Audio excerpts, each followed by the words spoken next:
couldn't you have a relationship with them again? I don't need it. I don't want it. I'm not looking for it. What is it about them that you don't like? I don't know. I just don't like them. It always looked so perfect on camera, didn't it?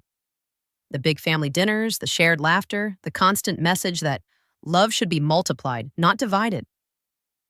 Cody Brown's words echoed through every season of Sister Wives like a spiritual chant: unity, equality, fairness. But once the cameras panned away, that glossy version of plural marriage started to crack. And behind those cracks, a much darker truth. Not just emotional favoritism, but something far more strategic, far more damaging: financial betrayal masked as love. Hey friends, welcome back to TLC's Sister Wives Secret. I'm Oliva, and today we're digging into the illusion of equality that this family built its entire brand on. An illusion that ultimately left some of these women in survival mode, while others were living in luxury. If you're as shocked by these behind-the-scenes truths as I was, make sure to hit that subscribe button and leave a comment below. I want to hear how you felt watching it all unfold. Because let's be honest, while Robyn was cozy in a multi-bedroom home with custom furniture and tasteful decor, Janelle was literally living in a trailer, not a glamping getaway, an actual camper with no plumbing, while contributing to a communal pot that she thought was being fairly distributed. The show often painted Cody as a man doing his best to balance 4 relationships. But how do you explain one wife quietly enduring harsh winters in a camper, while another drops tens of thousands on collectible dolls? And that wasn't even the worst of it. This wasn't just about who Cody loved more. It was about who had access, who had power, and who got financially prioritized when no one was watching. And for Janelle, the moment she realized that the family funds were being funneled unfairly, everything changed.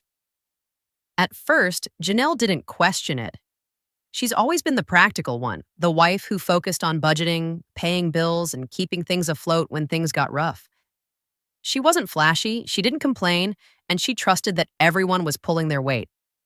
That's what made what she discovered so heartbreaking. Because the truth didn't come crashing in all at once. It came in fragments: missing information, delayed responses, unexplained purchases. And when Janelle started connecting the dots, it felt like betrayal on a level she never expected. She had poured everything into this family. Even when they moved to Coyote Pass and there was no permanent home for her, she still believed in the dream. She even put money toward land that, get this, wasn't legally hers. That's right. Janelle helped pay for land that was tied to Robyn's future, not her own.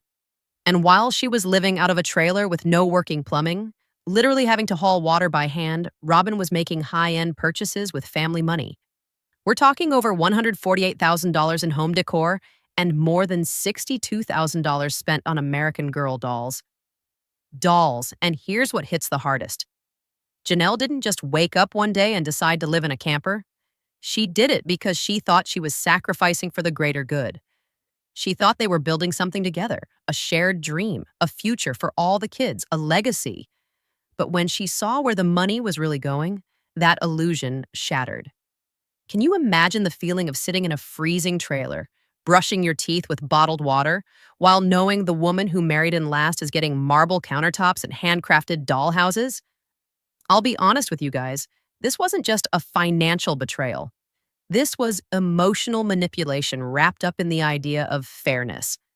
And the more Janelle uncovered, the more it became clear this wasn't carelessness, it was control. Here's where things get even harder to stomach. When Janelle started peeling back the layers, the spending patterns spoke volumes.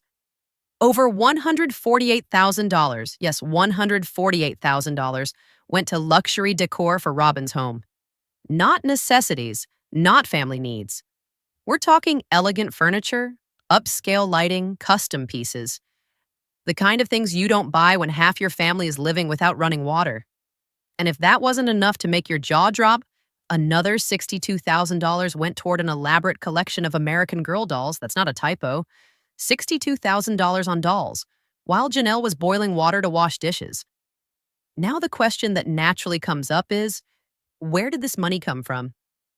And the answer is just as upsetting. These weren't Robyn's personal earnings. This was money that came out of communal resources, land that was supposed to be shared among all the wives, funds that were built up through joint efforts, and bank accounts that were pitched as ours, not hers. When the Coyote Pass land was sold, that money was meant to help all of them build homes.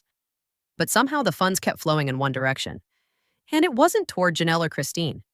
So where was Cody in all of this? That's the million-dollar question. Because not only did he allow it, he enabled it.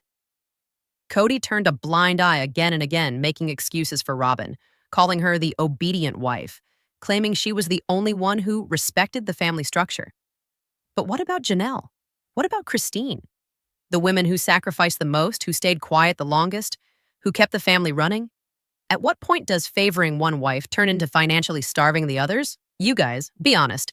If someone in your family was spending that kind of money while you were living in survival mode, would you stay quiet? Or would you feel betrayed too? Let me know in the comments. At first, it looked like simple favoritism. Cody was spending more time at Robyn's, defending her choices, praising her obedience. But over time, it stopped being just emotional preference and started looking a lot more like financial control. Because love in that family came with a price tag, and Cody wasn't paying it equally. Janelle, who had always been fiercely independent and quietly supportive, began noticing the imbalance wasn't just about affection, it was about resources, the money, the time, the opportunities. Robyn wasn't just Cody's favorite. She was the only one whose home got fully furnished, whose kids had everything they wanted, whose land was prioritized, and Cody wasn't hiding it anymore. In episode after episode, we watched him dismiss Janelle's concerns, brush off Christine's sacrifices, even lash out at Mary. But when Robyn spoke, he listened, he softened, he made sure her needs were met. Remember when Janelle was desperate to build on her piece of land, just enough to get out of that trailer without plumbing? Cody told her there wasn't enough money. But somehow, just months before, Robyn had secured a fully furnished mansion with extra rooms and luxury finishes. And that's when it became clear. This wasn't just emotional favoritism. It was economic gatekeeping. Cody was deciding who got to live comfortably and who didn't, who got love and who got left behind. Janelle started stepping back emotionally. Not just because Cody wasn't showing up, but because she was realizing the entire structure was never fair to begin with. She saw how loyalty had been weaponized, how staying quiet meant staying stuck, and how love in their family was used to justify inequality. This wasn't just about who Cody loved, it was about who got what, and the rest of them were left surviving on scraps. Janelle's strength was never loud. She didn't throw dishes or storm out of rooms. Her power came from quiet observation, from asking the right questions, and from finally, refusing to accept half-truths as gospel. While the rest of the family was distracted by emotional chaos, Janelle started paying attention to the numbers, the accounts, the land, the transfers, and what she found was staggering. In one of the most unforgettable moments of the entire series, Janelle confronts Cody about the money. The same money she'd helped earn, the same funds she believed were being shared equally among all the wives. But when she brings it up, when she dares to question the system, Cody doesn't respond with reassurance. He looks caught, defensive. And that silence? It said more than any excuse could. Janelle isn't accusing. She's asking for clarity, for fairness, for the truth. But instead of accountability, Cody deflects. And Robyn? She leans into her narrative of being the responsible one, painting herself as the only adult managing the family's finances wisely. But let's be honest, when you're sitting in a home decked out in high-end furnishings with dolls worth more than some people's rent, is it really responsibility or privilege dressed up as selflessness? What makes Janelle different is she never wanted the spotlight. She wasn't chasing status or fighting for control. She just wanted her fair share, something she'd spent years believing she already had. And when she realized she didn't rage. She gathered proof. She remembered every penny, every sacrifice, every land deal. she started telling her truth, calmly and clearly. Because what happens when someone who's always been silent finally speaks up? People listen. And that's where the reckoning begins. Not with noise, but with quiet, undeniable truth that can't be ignored anymore. Cody and Robyn have always been good at painting a picture. To the cameras, they talk about unity, about family, about love that's been misunderstood.